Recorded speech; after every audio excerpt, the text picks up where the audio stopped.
Hello, these are the readings and my commentary for the fourth Sunday of Lent, 2017. That would be March the 26th. First reading is that very famous one where Samuel anoints David as the king of Israel. Yahweh said to Samuel, "Fill your horn with oil and be on your way.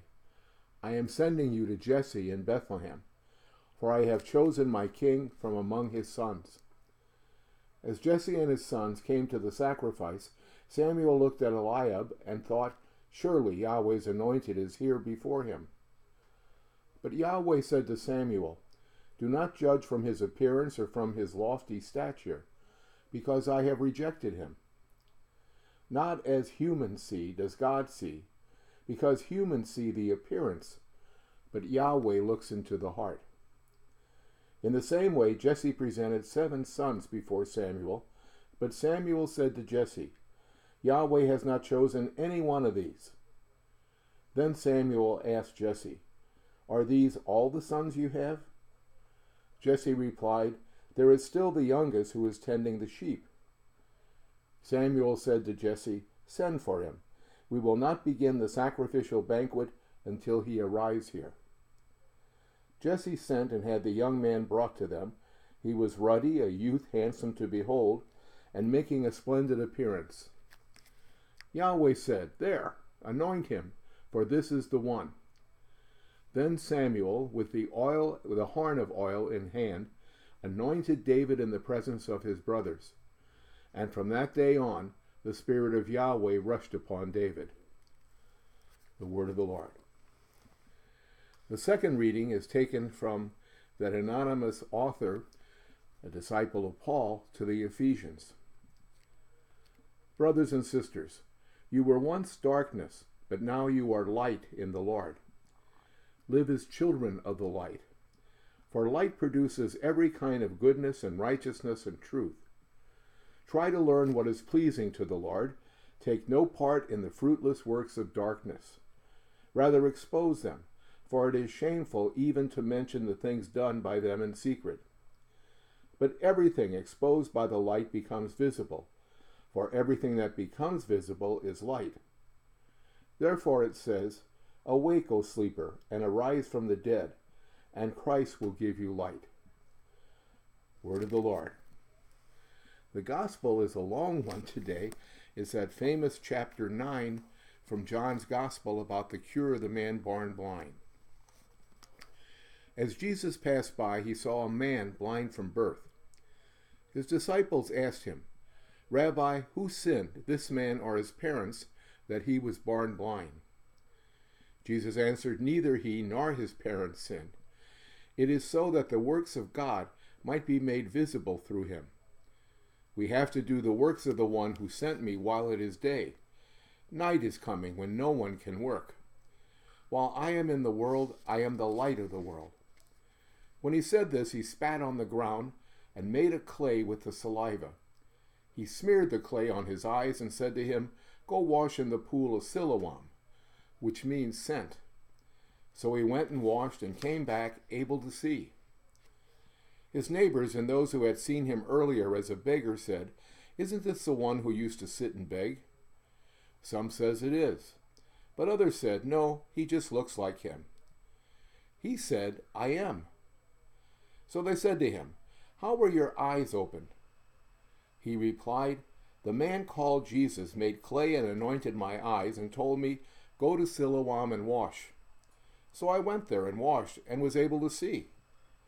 And they said to him, "Where is he?" He said, "I don't know." They brought the one who was once blind to the Pharisees. Now Jesus had made clay and opened his eyes on a Sabbath. So then the Pharisees also asked him how he was able to see. He said to them, "He put clay on my eyes, and I washed, and now I can see." So some of the Pharisees said, "This man is not from God, because he does not keep the Sabbath." But others said, "How can a sinful man do such signs?" And there was a division among them. So they said to the blind man again, "What do you have to say about him, since he opened your eyes?" He said, "He is a prophet." Now the Jews did not believe that he had been blind and gained his sight until they summoned the parents of the one who had gained his sight. They asked them, "Is this your son who you say was born blind? How does he now see?" His parents answered and said, "We know that this is our son and that he was born blind. We do not know how he sees now, nor do we know who opened his eyes. Ask him. He is of age. He can speak for himself." His parents said this because they were afraid of the Jews, for the Jews had already agreed that if anyone acknowledged him as the Christ, he should be expelled from the synagogue.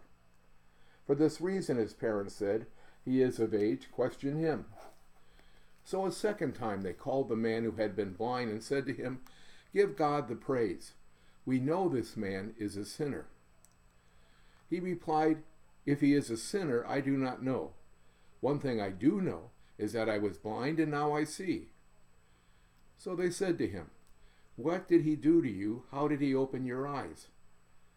He answered them, "I told you already and you did not listen. Why do you want to hear it again? Do you want to become his disciples too?" They ridiculed him and said, "You are that man's disciple. We are disciples of Moses. We know that God spoke to Moses, but we do not know where this one is from." The man answered and said to them, "That is what is so amazing, that you do not know where he is from, yet he opened my eyes. We know that God does not listen to sinners, but if one is devout and does his will, he listens to him.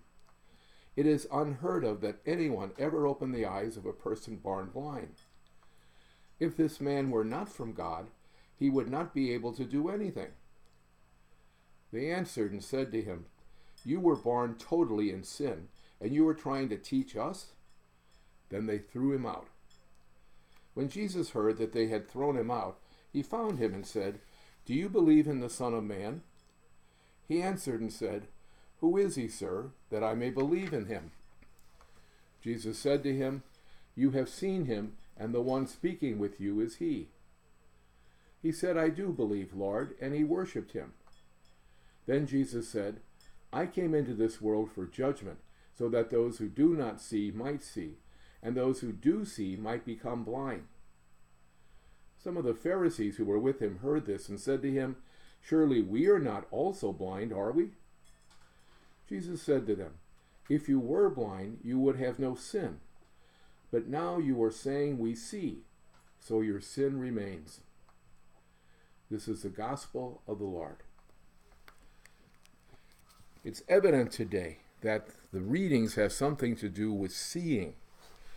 Obviously, the author to the letter to the Ephesians talks about being in light where once before we were in darkness. And obviously, the gospel mentions the light that now this man born blind is able to experience because of Jesus. But even the first reading, the one from 1 Samuel, is very significant about seeing. The problem is that Saul, the first king of Israel, really turned out to be a class AAA schlemiel. And so Samuel complains to Yahweh about it. And as frequently happens, Yahweh nicely responds to Samuel, "What are you going to do about it? Stop bellyaching to me. Anoint someone else as king." And so Yahweh tells him to go to Bethlehem, to the house of Jesse, that Yahweh's chosen one of Jesse's sons to be the next king. And so Samuel just can't go to Jesse's house and say, "I'm here to anoint a king." That's high treason. Saul would have him killed in an instant. And so Samuel has to have some ruse to meet the son at Jesse's house. So the game he plays is, we're going to have a Shabbat Shalomim. That's a nice fancy Hebrew phrase for a communion sacrifice at Jesse's house. Now, a communion sacrifice is when you offer an animal, but only a small portion of it is actually burnt and given to Yahweh. The majority of the meat is passed around to all the people there and shared. This is a big occasion. Everybody gets a free meal. So that's the, hidden agenda, or the open agenda of Jesse's house being open to people to come for the anointing of a king. The anointing is the hidden agenda. And so after Samuel goes through all of Jesse's sons and doesn't find the one whom Yahweh had chosen to be king, he basically says, is this all? And as we heard, Jesse says, well, there's one more kid. He's I guess the runt of the litter. He's out watching the sheep because this was in the local paper that we're having a sacrifice today, and we don't want anybody to steal our flock of sheep. And so obviously Samuel says, bring the kid in here. And I imagine Jesse complained to say, if these other boys aren't king material, I guarantee you the kid out and watching the flock ain't king material. And Samuel basically bribes Jesse to say, if you don't bring that kid in here, we don't eat. And public opinion won the day. Bring the kid in, everybody said. We're hungry. And so the kid comes in, and it's David.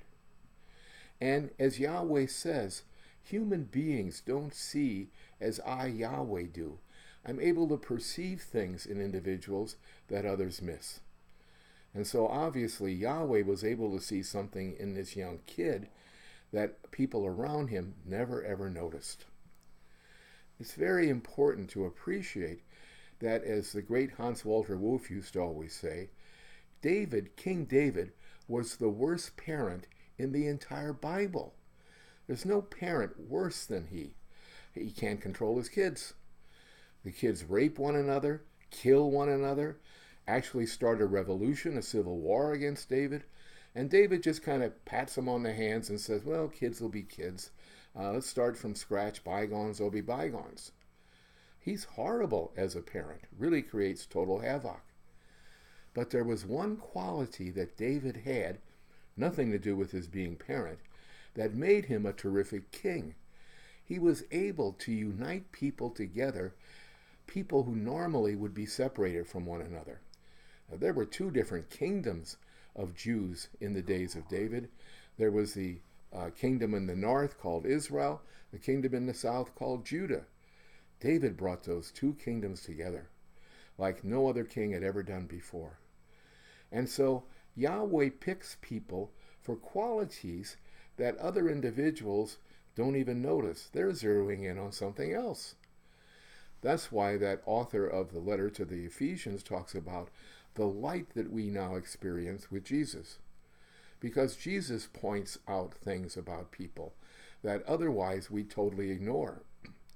And we always have to see, a person of faith lives in the same world as a person who has no faith. The difference is the person of faith sees in that world aspects, or different things at least, that the person who has no faith never notices. I remember I often bring up this story. Years ago when I was a kid, I went to a midget automobile race with my father and his brother, my Uncle Ray. And we're sitting up in the bleachers, and I have acrophobia. I can't stand heights. And at racetracks, I can't stand bleachers because they're poorly constructed usually, or at least in those days were. You could actually see the ground as you walked up the planks of the bleachers.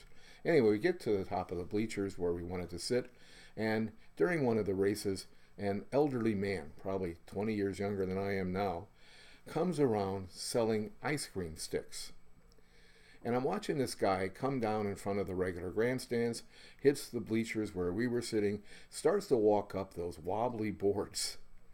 And I'm looking at this guy saying, I wonder what happened in his life that he's reduced to earn a living by risking his life selling these ice cream sticks. Anyway, my Uncle Ray's sitting right next to me, and as the guy's coming toward us, he nudges me.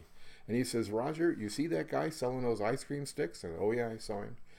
He says, I wouldn't buy any ice cream from him. Didn't you notice? He's had the same ice cream stick in his hand for at least the last 10 minutes. It's totally melted. Now, my Uncle Ray was a very good man, but he saw something in that guy that I didn't see. I saw something in him that my Uncle Ray didn't see. And that happens to all of us all the time on different levels.